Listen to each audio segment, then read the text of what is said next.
Assalamualaikum warahmatullahi wabarakatuh. Perkenalkan, nama saya Ilyas Pikal, NIM 199010007 dari program studi D3 Analis Kesehatan Universitas Indonesia Timur.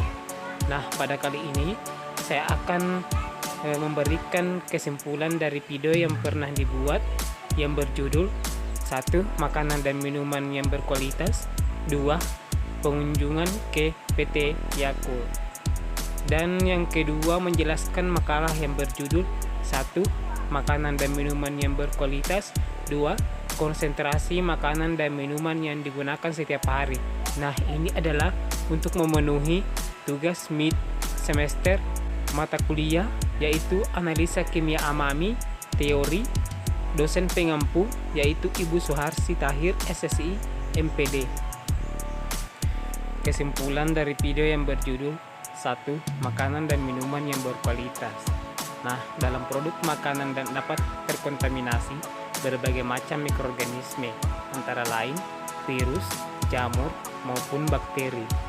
Adanya kontaminasi dari berbagai macam mikroorganisme disebabkan oleh mutu bahan mentahnya, keadaan sanitasi pada pengolahan pangan tersebut, serta keefektifan metode pengawetannya. Bakteri dalam makanan dapat digolongkan sebagai bakteri beracun dan bakteri pengkontaminasi. Kunjungan ke PT Yakult. Pabrik Yakult merupakan pabrik yang sangat tenang dan tidak ada suara bising. Agar menjamin proses produksi serta penanganan produksi Yakult benar-benar higienis, Yakult menerapkan standar prosedur operasi yang telah dibakukan. Pabrik Yakult dirancang sedemikian rupa agar masyarakat dapat berkunjung dan memiliki kesempatan melihat langsung produksi melalui koridor khusus. Selain itu, masyarakat yang berkunjung dapat bertanya jawab seputar produksi Yakult, mendengarkan penjelasan dan menyaksikan film tentang anatomi pencernaan, sehingga mereka mendapatkan pengetahuan baru tentang industri minuman Yakult dan dapat menjaga kesehatannya. Baik, saya akan menjelaskan makalah yang berjudul 1. Makanan dan minuman yang berkualitas. Nah, makanan merupakan salah satu kebutuhan pokok bagi kehidupan manusia. Tanpa adanya makanan, maka manusia tidak dapat melangsungkan hidupnya. Makanan berfungsi untuk memelihara proses tubuh dalam pertumbuhan atau perkembangan, serta mengganti jaringan tubuh yang rusak, memperoleh energi untuk melakukan aktivitas sehari-hari, mengatur metabolisme dan berbagai keseimbangan air, mineral, dan cairan tubuh yang lain. Nah, di sini saya akan mengambil 3 rumusan masalah, yaitu 1. Apa saja makanan dan minuman yang bergizi?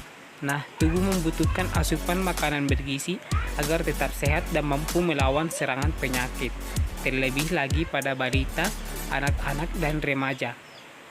Makanan yang bergizi dibutuhkan untuk mendukung pertumbuhan dan perkembangan mereka. Nah, ada beberapa makanan dan minuman yang bergizi, antara lain sayuran yang berwarna hijau, buah-buahan, telur dan daging, biji-bijian dan kacang-kacangan, ikan dan hasil laut lainnya, serta susu dan olahannya. 2. Bagaimana pengendalian mikroorganisme dalam bahan makanan? Sebagian besar bahan makanan akan segera dirombak atau dirusak oleh mikroorganisme bila didiamkan pada suhu kamar, kecuali bila diawetkan.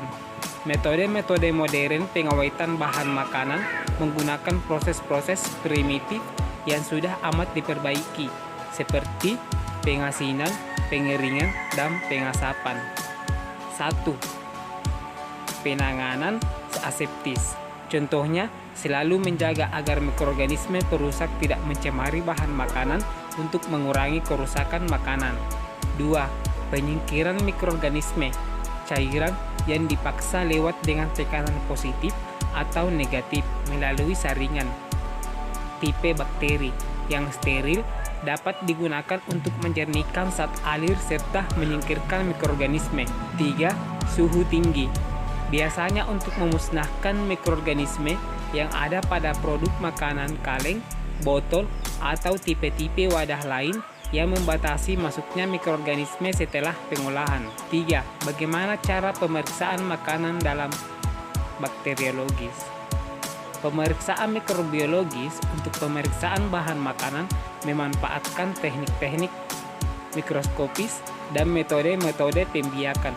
Bermacam-macam media selektif dan diferensial digunakan secara ekstensif untuk memudahkan isolasi dan penghitungan tipe-tipe mikroorganisme tertentu. Pemeriksaan yang dilakukan ditentukan oleh tipe produk pangan yang akan diperiksa dan tujuan pemeriksaannya.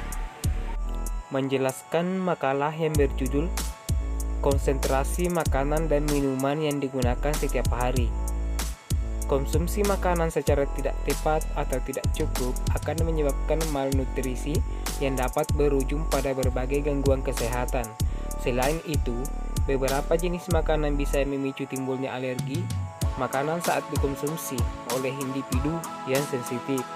Bahan makanan diolah menjadi berbagai hidangan yang berbeda-beda dan menjadi ciri khas suatu kebudayaan atau penduduk di lokasi geografis tertentu.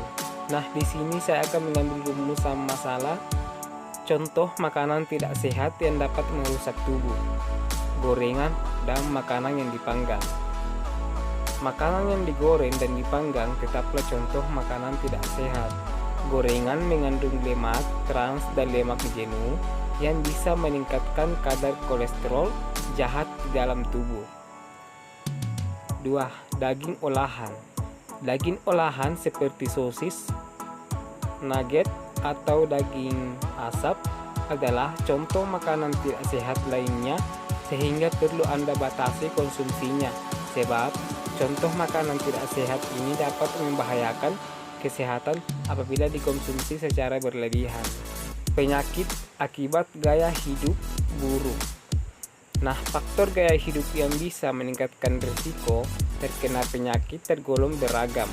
Anda yang gemar mengonsumsi makanan tidak sehat, malas bergerak atau berolahraga, dan memiliki kebiasaan yang mengganggu kesehatan seperti merokok dan minuman-minuman beralkohol lebih berisiko untuk terkena penyakit. Nah, beberapa penyakit yang sering terjadi akibat gaya hidup yang buruk antara lain seperti diabetes, kanker, osteoporosis, gagal ginjal, stroke, HIV, dan AIDS. Dan yang terakhir itu apa-apa saja zat kimia berbahaya dalam makanan. Yang pertama yaitu nitrat. Zat ini digunakan sebagai pengawet makanan dan rasa gurih dalam daging dan ikan. Umumnya, zat ini terdapat di dalam makanan kaleng. 2. Pewarna buatan. Pewarna buatan yang berbahaya umumnya yang bukan untuk makanan tetapi diperuntukkan kepentingan lain, misalnya seperti tekstil. Dan yang ketiga itu pemanis buatan.